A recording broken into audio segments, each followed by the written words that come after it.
السلام عليكم ورحمة الله وبركاته. أهلا وسهلا بكم حبايبي في درس جديد. معانا النهاردة درس مهم جدا، درس من دروس تأسيس الدراسات الاجتماعية. ازاي تقرأ الخريطة بشكل صح أو ازاي تقرأ الخريطة صح. عشان نقرأ الخريطة صح عندنا خطوات وحاجات لازم نعرفها على الخريطة على طول مباشرة عشان يبقى عندي قراية الخريطة بشكل صح هتنفعنا دلوقتي وفي السنين الجاية.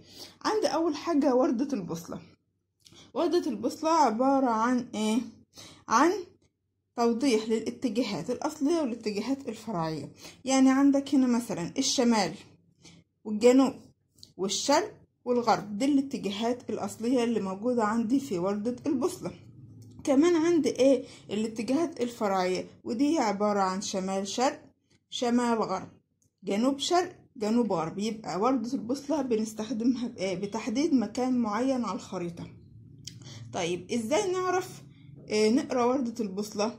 وردة البوصلة عبارة عن وردة فيها اتجاهات أصلية. عندي الشمال فوق، وعندي الجنوب عكسه تحت، عندي ناحية اليمين الشرق، وعندي ناحية الشمال الغرب عكسه. طيب ايه هي بقى الاتجاهات الفرعية اللي موجودة عندي؟ قلنا عندي في شمال فوق وشرق على ايدنا اليمين، يبقى عندي شمال شرق، دي ايه؟ اول اتجاه فرعي.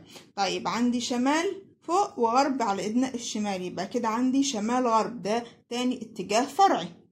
كمان عندي ايه؟ في عندي ايه؟ جنوب وشرق، جنوب تحت والشرق على ايدنا اليمين، يبقى جنوب شرق.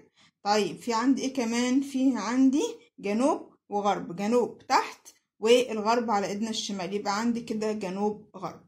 بنقدر بوردة البوصلة بنحدد المكان معين على الخريطة. طيب ايه عندي كمان في الخريطة؟ عندي في شبكة الإحداثيات اللي هي ايه؟ خطوط الطول ودوائر العرض. طيب بصوا كده معايا على خريطة مصر.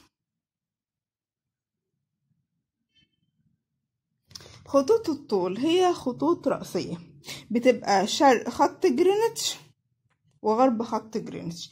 ده عندي ايه؟ خط طول 36 شرق بيجي عندي، يعني ايه خط رأس؟ بيجي عندي من الشمال بيفضل نازل للجنوب، رأسي جاي رأسا كده، جاي من فوق لتحت، يعني جاي من الشمال لحد الجنوب.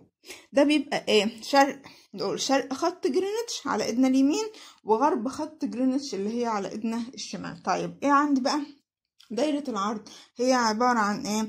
هي عبارة عن خط افقي، خط افقي جاي من الشرق ورايح لحد الغرب، ماشي معايا كده، جاي اهو من الشرق ماشي رايح للغرب كده، عشان كده قلنا عليه شكل افقي، خط افقي.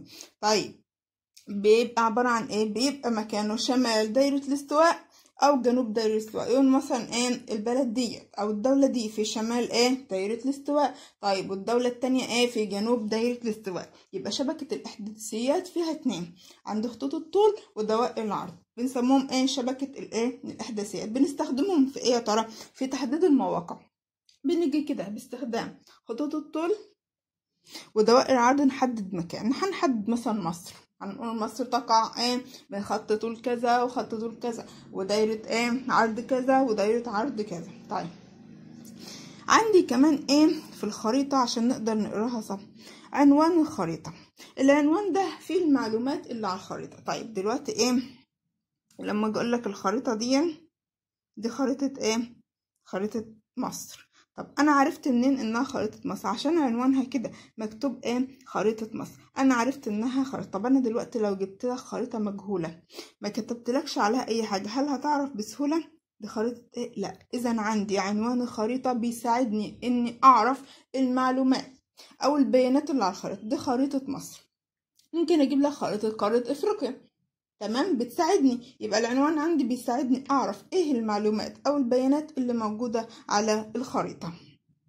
في عندي ايه كمان على الخريطة؟ مقياس الرسم. بص معايا كده، مقياس الرسم في كل خريطة من خرائط الدنيا كلها موجودة عندي مقياس الرسم. هو النسبة بين مسافة على الخريطة. في عندي مسافة على الخريطة بين كل مدينة والتانية، في مسافة، وفي عندي في الطبيعة او الواقع مسافة.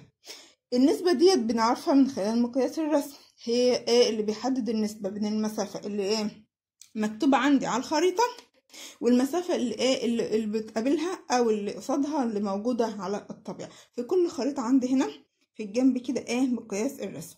عندي كمان مفتاح الخريطة.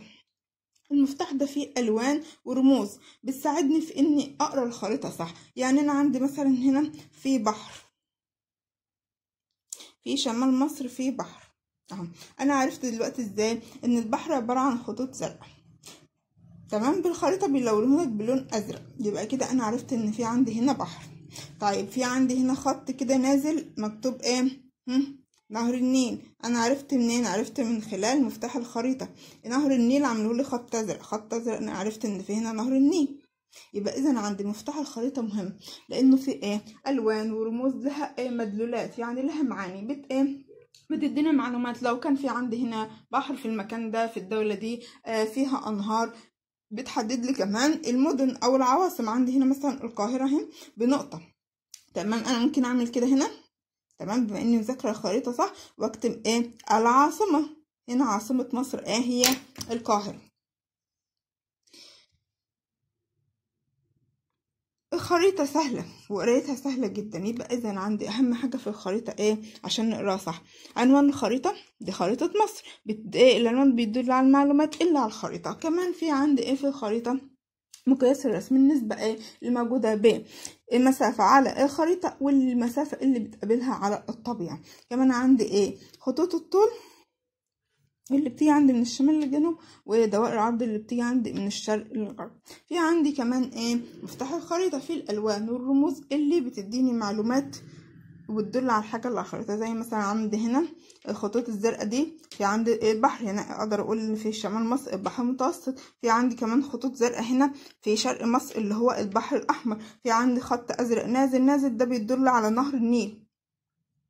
في عندي نقطة كده زرقاء هنا بتدل على العاصمة اللي هي القاهرة. بكده حبايبي درس النهاردة ازاي تقرا الخريطة صح خلص. استنوني في دروس وفيديوهات جاية قادمة. ما تنسوش اللايك والشير والسبسكرايب في القناة وتفعيل الجرس عشان توصلكم كل الفيديوهات والحصص والدروس اللي جاية. كانت معكم مس مروة، اشوفكم قريب بإذن الله، والسلام عليكم ورحمة الله وبركاته.